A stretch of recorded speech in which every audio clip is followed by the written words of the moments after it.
Matua with the white shades. I'm talking to you. Ana ka kite au I taku kanohi I au e tū ana. E mātua. Ka tai ka ke mo Top tip anō tēnā, top tip anō tēnā. Top tip. Most Māori me taku tokotoko, me taku mihi, ki ngā kaiwhakawā. Ki aku uncles, me aku auntie. Nā, Mo katoa ana ki au. e pirangi ana koe ki te haere, ki te taikaura, ki whangarei raini. Sure, before we get into all of the juicy yarns, ka tahi anō au ka kite, only about 50% of you are actually subscribed to Arataua. Nō reira, make sure you subscribe and tautoko the kaupapa. It's that easy. Ngā mihi.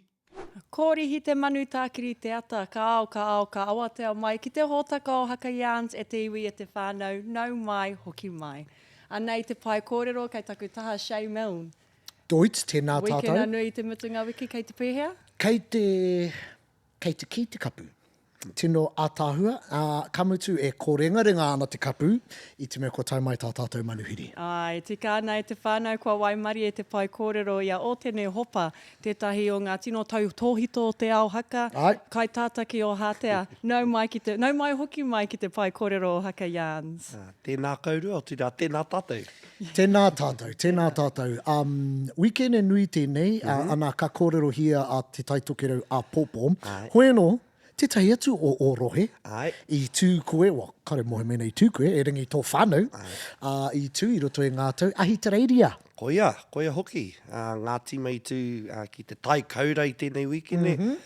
E pupuru tonu nei, I ēnei mahi I a rātau e noho manene ana ki te pāpaka nui a Māui, e mihi kau atu ana. E hea tau koutou I reira? Well, koira I whānau mai hau ki reira. Che! Ai. So he Aussie citizen koe? Yes. Te oroko tanga mai o toku mōhio ki toku ao Māori, no roto mai I ngā mahi kapa haka I Ahitereiria tonu. Wow. Te mozi, anei te mozi e noho nei. Yes. Kia ora. Kia ora. Yes. Okay. E ki te tonu ana I ngā kanohi no te wā I a koe I reira?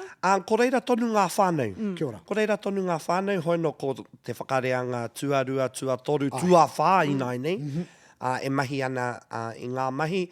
Engari, even seeing some of the crowd shots, I saw some of the aunties and Kia ora. uncles that were around at the same time when my mum and dad were. Ai. Ngā ringa me ngā Koia waiwai hoki. e hāpai ana I te kaupapa kei reira tonu, ne? Koia tonu. Ai. Ātāhua. Hea whakaaro. Nā, I rawe, a koe nei taku wiki whakatā tuatahi no te tīmatanga o te tau. Ai. Nō reira I pai taku pāinaina ki te moenga taku whanaunga. Yeah, took over her whole house. Te roanga o te wikena, me tana kāpata anō hoki no reire, mihi ana ki te whānau. Kau, kei te mātaki kapa haka hau I tēnei wikene, katoa ko tō mahi he tari mai I ngā kai. Just give me the grapes, me ngā pihi ke te ka mātaki hau ngā kapa haka. I tino wai mari e, engari, I mate au ki te tatari tairawa ki te kaumarua karaka I te mea I rereke te wā, ne Ai. tīmata te kaupapa I te iwa karaka I te ata, engari ko te kaumarua karaka ki konei ki Aotearoa. Engari, miharo katoa ngā kapa I kite ai te whakanui, hihi nui ki te tuakiri Māori, Ai. ana koira te whainga. I rere atu, me pānu pēr hau I ngā kōrero a Kereama. I rere atu tō tātou tangata a Kereama, nā hei tāna I te message māua, ai te ronga atu o te rā. Ka ki mai I etahi mea ahua hātaki hi karetu no e whakai. Hei tāna, e whai ake. Tēnei regionals I etahi o ngā mea o te kāinga. That's a debate. Hoi anō, hei tāna, because I hare atu ia ki tērā atu o ngā regionals anō hoki. Hei tāna kaori I pērā rawa te ki o tēnei regionals. Ki tā tērā atu mea, e hoi anō, kei te kite ia I te whanaketanga o te taumata o ngā mahi kapa, o ngā mahi haka. Ka mutu I te whakahihitanga anō hoki, e whakahi ana ngā Māori nei I roto I tō rātou Māoritanga.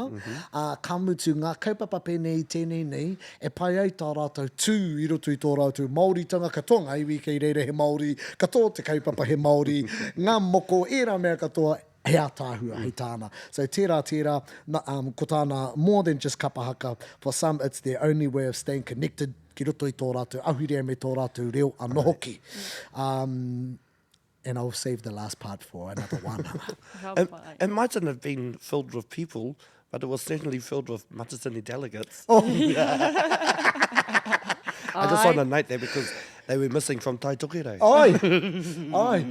E pirangi ana koe ki te haere ki te taikaura ki whangarei raini. Kia ora tātou.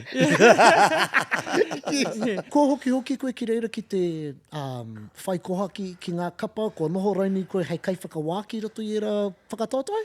Karekau. Engari... O bloody uri, mate. Yes, I know. Ngā bloody Matatini delegates. O ko te mate ke ei, they're training at the same time as we are. Ai. And so, koira te mate nui. And you would have seen that we might have been affected by the storm. So I was already looking on the Air New Zealand net to see if the festival gets cancelled in Tai Tokerau. Ke pai au tō haere. E tōti kāna hau ki te taikaura. Tāhua. Nō reira, hea ngā hua. Ai rere ana ngā whakamānawa ki a koutou ngā kapa e iwa i tū ki te taikaura i te mutunga wiki i miharo katoa. Ko ngā hua i tuatahi te Kahu Ariki, tua rua te Hau Tawhiti, tua toru te whare haka o nā rama. Miharo. Kei te kite hau i ngā whakapaunga kaha o ēnei kapa e toru. E aroha ana, kaore tō tātou kapa o manawa mai tawhiti i whai wāhi i te mea kei te kite au he miharo rātou. And, he pakari. Victims pēr o te mimititanga o te puna tangata. Tika tonu. Ne, mena I tō te rā puna, they would have been in there, I'd say. Yeah. Well, koe nei noho te kapa manawa mai tawhiti, ko rātou noho te kapa ki Western Australia. Yeah. And he araroa tērā, ne? He pakeke tonu, you know, to find pūtea, te rere kau, from Western Australia all the way over to Queensland, you know, and then pena ka whai wāhi ki te Matatini, me kohi pūtea no hoki. So, you know, e mihi ana ki a rātou, tā rātou manawa nui ki te kaupapa. E mihi ana te ngākau, iki nā kereama, I rongo I te wairu o tēnei hui, hei hui whakahonohono e ngā uri ki o rātou ahurea. Ana, I kite hau I tira I roto mai ngā momo pene, ngā uri ki tai o rehua, ngā manu pūtohe, era momo kapa. Kaore pē haere ana ki te whakataitai per se, kia wiki tōrea, e haere ana ki te whakatairanga I tō rātou Māoritanga. Which is beautiful. Yes. Good on them. Yes. So, yeah, tēnā koutou. Yeah, ana ka hāpai hoki I te nama e ki ai ngā kapa ki te Matatini, so mahi rangatira. O te katoa rātou, he kapa whakataitai. Ai. Yes. You know? Katoa rātou, kākahu. E kākahu, you know, I manaki hea te kaupapa, you know, and so me mihi ka tika ki a rātou katoa. Yeah. I a koutou I reira, bro. Te huinga waka tō whānau. Tika. Hea e te, you know, kei te whakaroa hau mō ngā kākahu, kei te whakaroa hau, I mama noho ki a tātou, te tiki mai I te bro, ki te mahi o mātou patu or whatever, ne? Yes. E rangi Māori ki reira. It's like times 5 te pakekitanga. Ai. Hea e tahi o ngā āhuaranga. Kaore pia tātou I konei o te roa nei, e kite, e rongo, e rangi mō rātou ka uaura wātu. Yeah, hakaro ana hau. In those days, back in the 80s and the 90s, cabaret shows were a thing, you know. So whenei kōrero ana mo ngā taonga, you know, they were going into those spaces where, it is a plastic patu. It is a, you know, and really pushing those boundaries to try and kia pupuri tonu I nā mahi. And, you know, some of the things that they used to do, even like, you know, straw, pew and all those kind of things, they did it with what they had. You know, hei timatanga. And, you know, cabaret shows were a thing back then.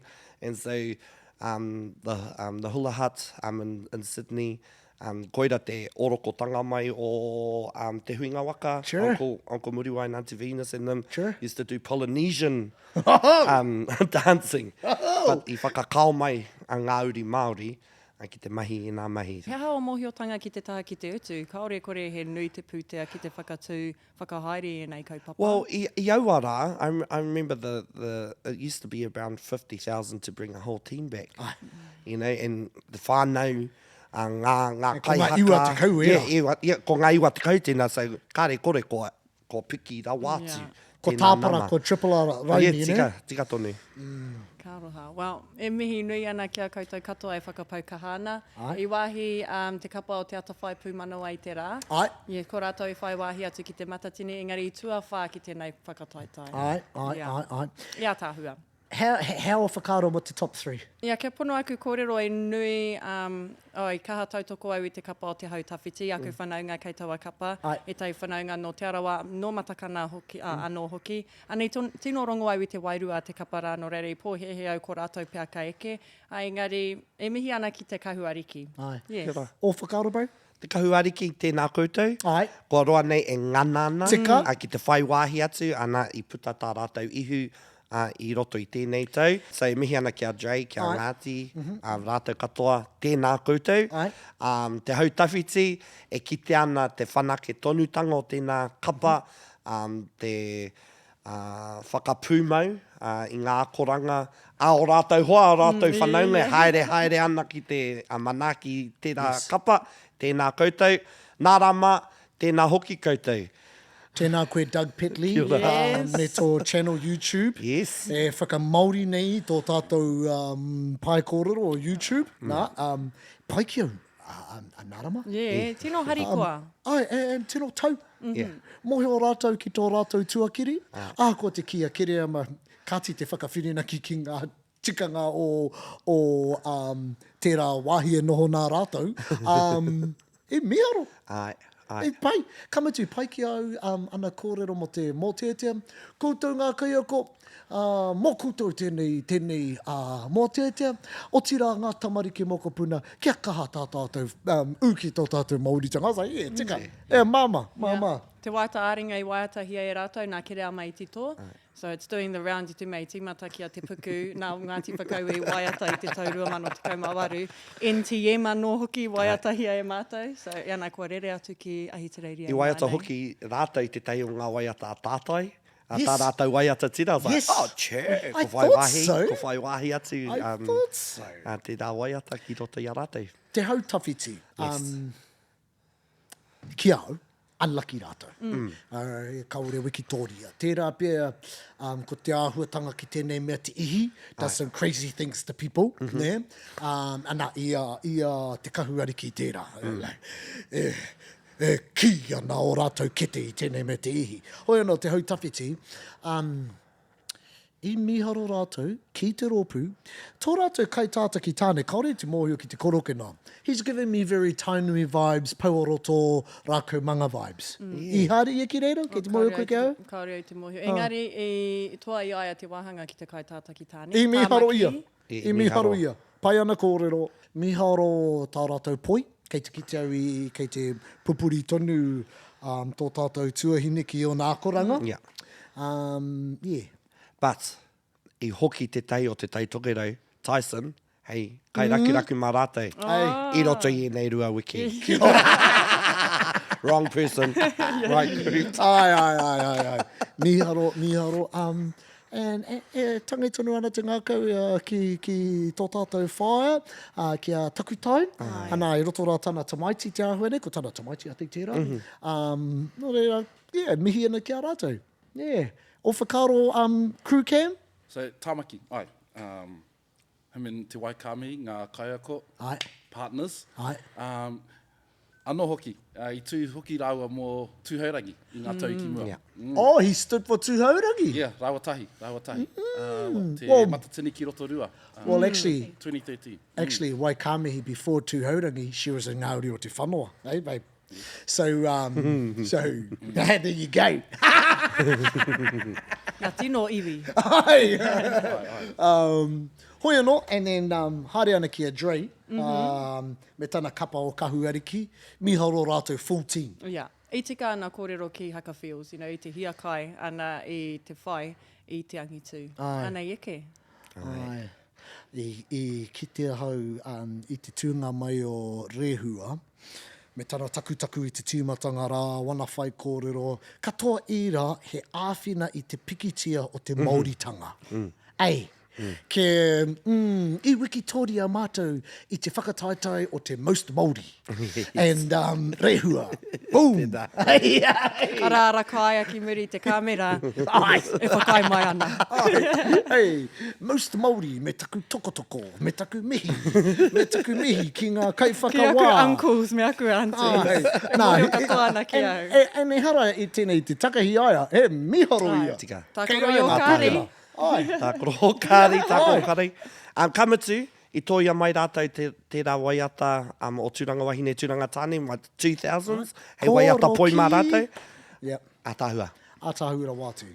Anā, ko te MC ko Hayley Maxwell, i roto i tērā kapa. I tērā tau. Yes. And tērā pia i roto rā te hoa wahine o Dre i tērā tau anoki, ne? A Ngāti hoki. She must have been young. Must have been. Ai. She must have been young. Hasn't aged. Ai.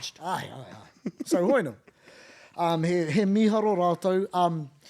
Rātou I whai kia hau, taku pānui I ngā kapa, ko me taku moi o kei a Dre I tētahi kima ia ki au, ko tana mahi, he tiaki ngā Māori o reira. Yeah.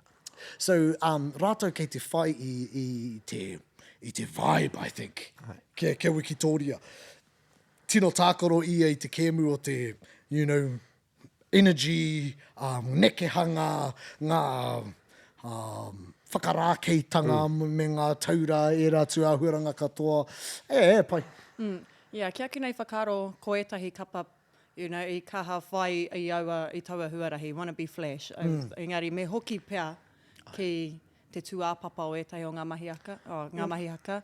You know, etahi mea I ki te wai kōrero tia E happy, throw him under the bus. No, engari, ko etahi tāngata me tino ako ki te pukana. Yeah, okay. ki te huaki ngā karu, te mau I te pukana, etahi close-ups, you know, pena. Ai. Yeah. Whakaro ke ana ko te pukana, ko te mahi o te ngutu. Engari, Ko ngā karu. Kia ora. Yes. Engari, ko aua momo āhuatanga, go back to the basics. Top tip Ka tērā. tahi ka tino piki, ka whanake I ngā tau.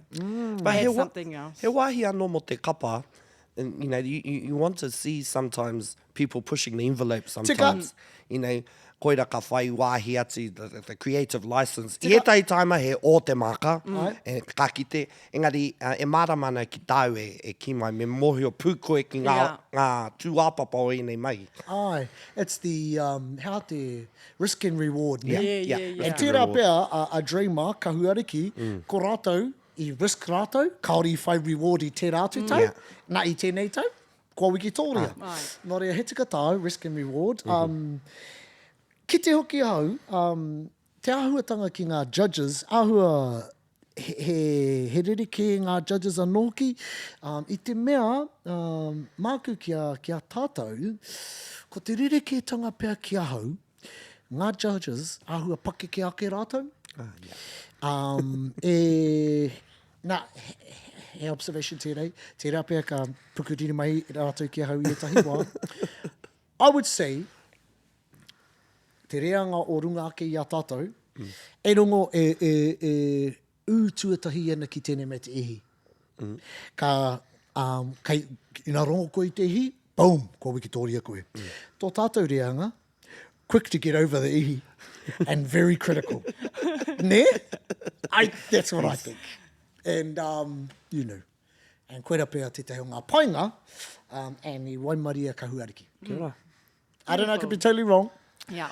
Kahurangi, e mātaki tāua I ngā kapa haka, hea o whakaro. Kia ora Otene. Kia ora. Nau mai hoki mai. Tēnā koe. Ai, I pai, I te mea I hoki mai tāua shei I te Tai Tokerau, nā reira I ātano hoki te mātaki a rātou. Me taku whakamiharo, I te kōrero māua ko tamihana mo te uaua, o te whakatairanga I tō Māoritanga, I nā rā hoki ko te utu, te tahi mea nui, nā reira, he akoranga pēr tērā mō tātou kei te kāinga ki tō tātou waimari e.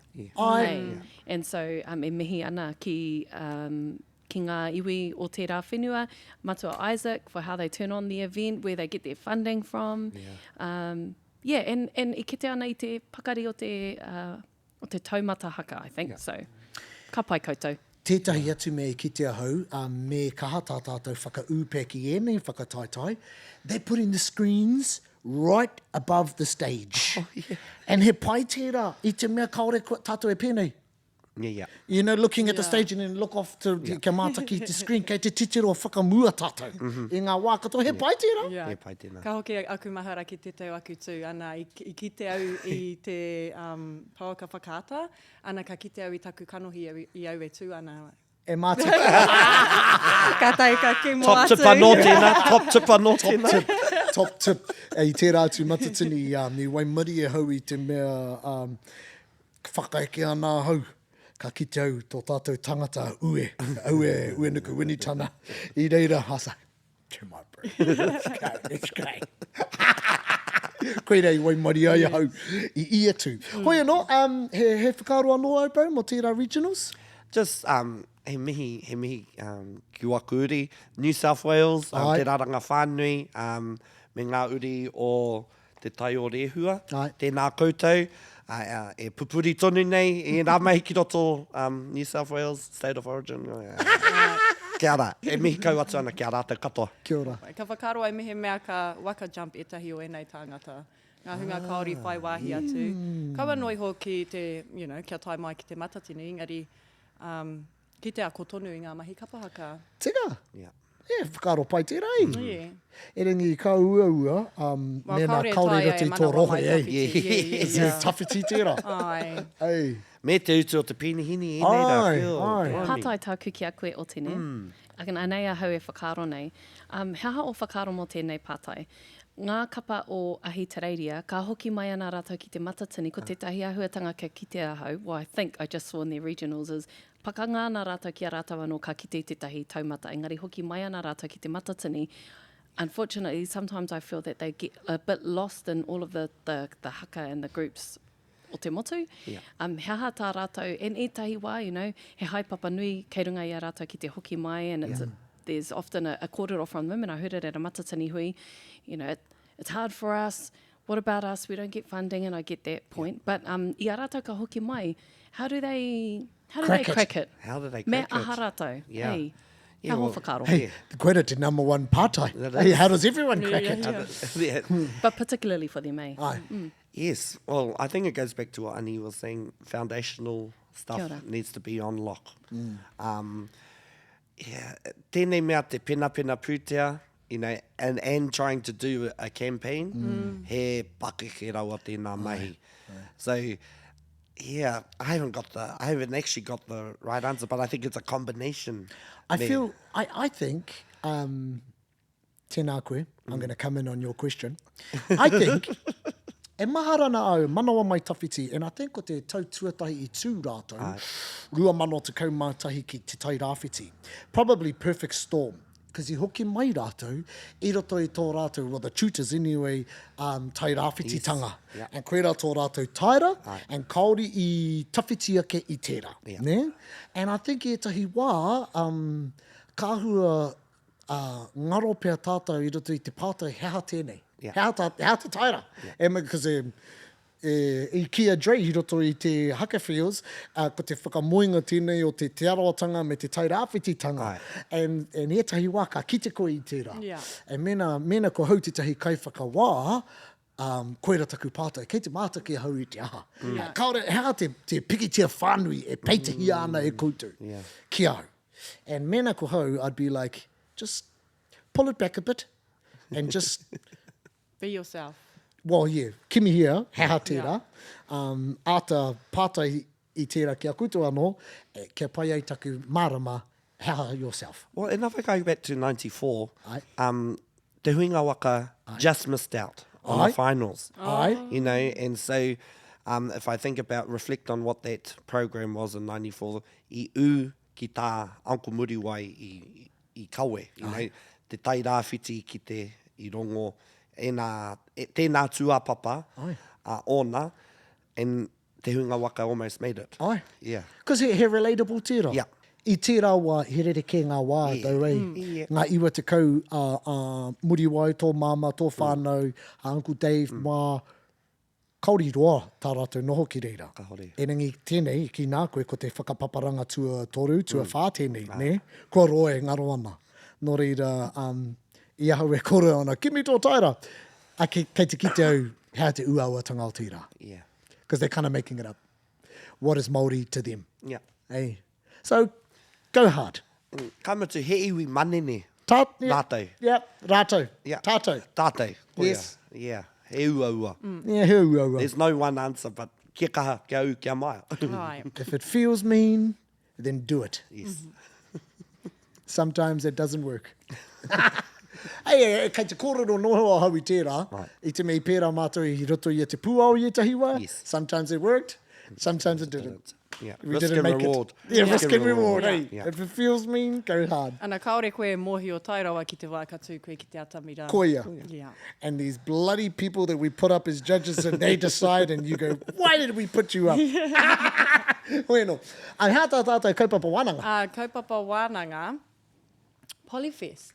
Oh, ne? Ai. E te whānau hihi ana ki te tuku I ngā mihi ki ngā aokonga katoa katu ki te Polyfest. Well, ko he ingoa hau, te Paparewa Māori I tēnei wiki. Yes. I te mea kua weherua. Ai, kua weherua ngā kaupapa. Kua āhua hono tonu, engari kua e noho motuhake ana te Paparewa Māori kia tino rongo I tōna mana.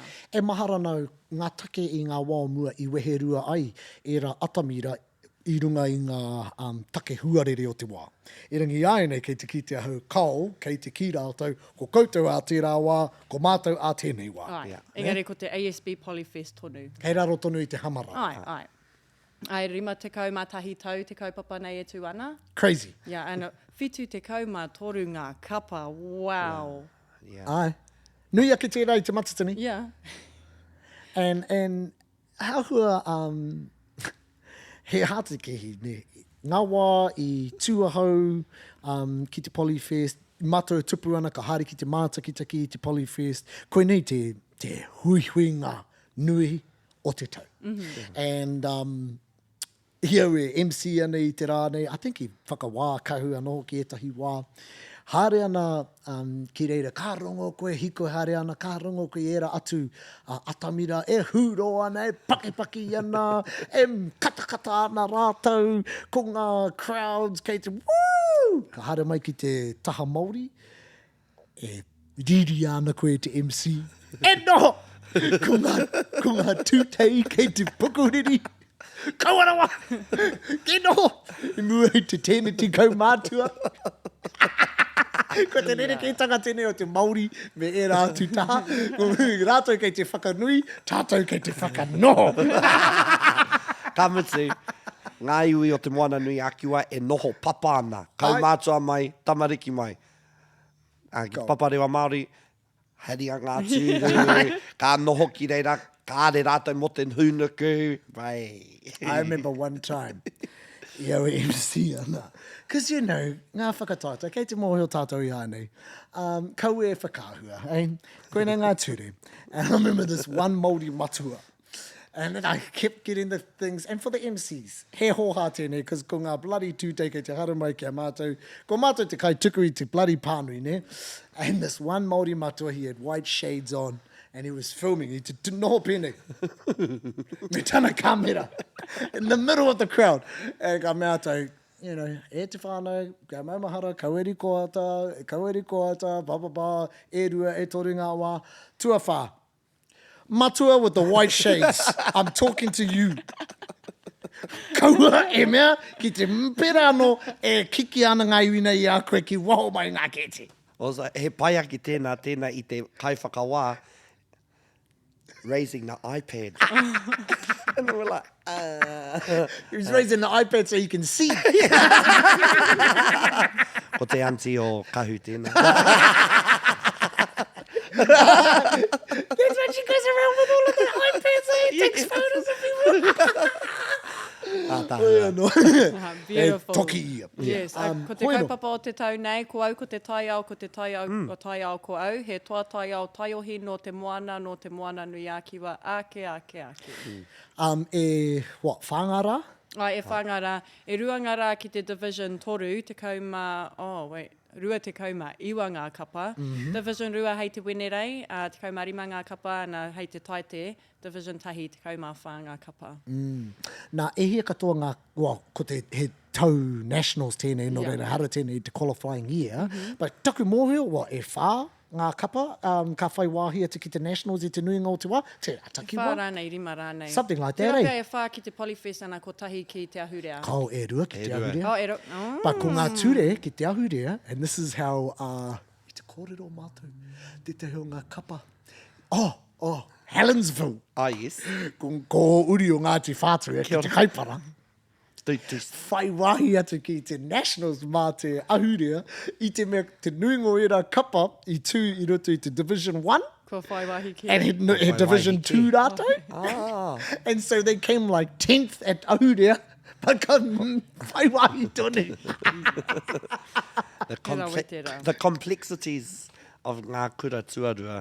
But Yeah. I reckon, mena, sheer numbers. Me iwa pē ngā kapa me whai wāhi atu ki ngā nationals. Whitu te kauma ngā bloody kura. Koira tā And koe rua ngā whakaroa comps. nā. Yeah. Yeah. So Hea te hoena. ratio ki konei, eh? Ai. Hoi no, he miharo, e maumahara nau i aue katahia no māua ko kahurangi ka piri. We would have the debates, and I would say back in those days, it's changed a little bit nowadays, but I used to say that ko tāmaki te rohe papaira wātu ki te mahi haka. And obviously she would say te awa. Yeah. But i te ahu o ngā nama, tāku e kororo nei. Okay. And I would say probably actually if we were looking at, So quantity, kawa te quality. no, and I was going to say our national winners, who's won more, Te Aroa or Tāmaki? Hoani and Waiorea's up Kaore there. anō Waiorea kia toa. Kaore no? But Hoani's won a few. Are we really Rua debating pia? this? Yeah, Yes, we are. Are we going there? Rōpū Manaki, tētahi, Raukura, Raukura E twice in a row, kara pipiti. ai, Raukura, and then that's it. Oh, Te Puku. Te puku. Back to ASB Polyfest. Yeah. Because ko ngā hua o te taurua manoro te kaumari magau. Ane. Yes. Ngā hua e tuatahi te kapahaka o te wharukura o Hawaii Waititi, tuarua ngā puna o Waiorea, tuatoru te ua mairangi, ana tuawha te kapunga James Cook High. Engari kua panoni, he ingoa hau tō te kapa nei, ko te haikura a kiwa, i te mea, he kaitāmia James Cook. Sure. Yeah. Yeah. So kua panoni i te ingoa, ana ko te haikura a kiwa. Sure. I pērā hoki i te wā iau e tamariki ana, kaore pē i pai ke whakahua i te ingo o te tupuna Pākehā rā, no reira i JC kia mata. Yeah. JC. Ngā judges. Ai, kaori i te mohio ko wai katoa, ngā kai whakawaingari ki te au ia, kei reira Tangaroa, te ngāwari, makaira, ka maia. Ko Māsia kei te whakawā? Ka hore. Ko Blake takutuahine kei te whakawā. Ngā nera kaio. He maha ngā kai... he maha ngā kai whakawā o te Tai Tokerau i mate ki te wehe wawe i te hui, i te Tai Tokerau, i te mea tuku mōhio i whakaungia. I ngā wā o mua, he whiti, ne? Etahi kai whakawā ka noho mo te reanga tuatoru tuarua, ka haere, ka noho mai etahi mo te reanga tuatahi. E rangi tuku mōhio i whakaungia rātou mena, kei te whakawā koe i konei, me whakawā koe mo te roanga o te kaupapa. Yeah. Wow! Ai, ko muri tere tērā nei hoki atu ki ngā maki. Ko Rooks mā rātou katoa. Yeah. Ana ko Tiana Rawihongi, ko ia te tai o ngā... Kai whakawā matua. Whakawā matua, yeah. Ko te Ruki Tauban hoki pēr? Ai, tuku mōhio, i pērā ia. Yeah, ana ko ngā kai whakawā, ko ngā raukura o ngā kura, me etahi anō putanua i te motu. Sure. Yeah, ana kei te hia kia whakawhanaki i ngā pukinga kai whakawā tēnā, kia tai ai rātou te whakawā ki ngā whakataitai pakeke. Kua whakawā koe ki te Tai Polyfest? Ai. Ai. Māku e ki he roa. He roa. He roa te noho mo te Yeah. whārā. Ai. Ngā divisions katoa. Especially Division 3, ka rua rā, ko tahi rā ki te Division 2, ko tahi rā ki te Ai. Division 1. Ka tai atu koe ki te Division 1, kua ngenge. Ai. Pai te taumato o ngā haka, Koia. e ringi te taumato o tō oranga, kei raro e putu ana. Kua whakawā koe ki etahi whakataitai pakike? Ai. I noho ko te Polyfest, hei mea prakatihi mā? Ke pai ai tō haere atu ki ngā whakataitai matua? Ai, i pērā. I pērā te whakangungu. Te tiro tō kōrero i tau e kite ai, you know, and then good discipline on how to actually bring out your thoughts and actually judge what you're seeing. Ai. You know, he pai tēnā Tikatau. tēnā whetūara, hei parakitihitanga mo te hunga whakawa. So, e pai te kite atu i ngā raukura o ngā kura, e mahi ana, e ū ana ki ngā mahi. Yeah, e wahi pai tēnā. It's going to be te battle o aku i rāmutu. Yes. Kamutu, kia kaha, kia au, kia maia, tamariki mā, rangatahi mā, mahia mai ngā mahi. Actually, random idea. Yeah, Ahitereiria, yes. koera te Hawaii ki tawhiti, ne? E kite ai tātou, e rongo ai tātou, e noho ai ko tērā kaupapa, hei kaupapa whaka ui tō rātou Māoritanga. Heri te hoki te Polyfest ki tērā. Yeah. Mō ngā uri, ko roa noho here kore ana ki o rātou kāanga, tupu ana i roto i ngā taone, roto i a manurua o tara, Ia, kei ngā kura auraki e kei ngā whānau. kura auraki. Koe nei te taonga e rongo ai rātou i tō rātou Māoritanga. So e mihi ana ki a koutou tamariki mā, me ngā kaiako anō hoki. Ai, tino a tāhua. Ka pai te whānau kua tōtera ki tēnei hōtaka, ana kua hi te uma ki a koutou katoa ngā uri Māori no te whenua Moemoeā, i tutu i te pūhu i te mutunga wiki. Kia kaha hoki ki a koutou ngā akonga katoa katu ki te Paparewa Māori. Kia kaha te whakatā ki a koutou kei te whenua Moemoeā, ana atu i te pai kōrero haka Jans. Tēnā tātou katoa. Doits! Kia ora e te whānau. It's the same message. If you liked it, well, make sure you like, heart, subscribe, and share. Haka Jans. Doits!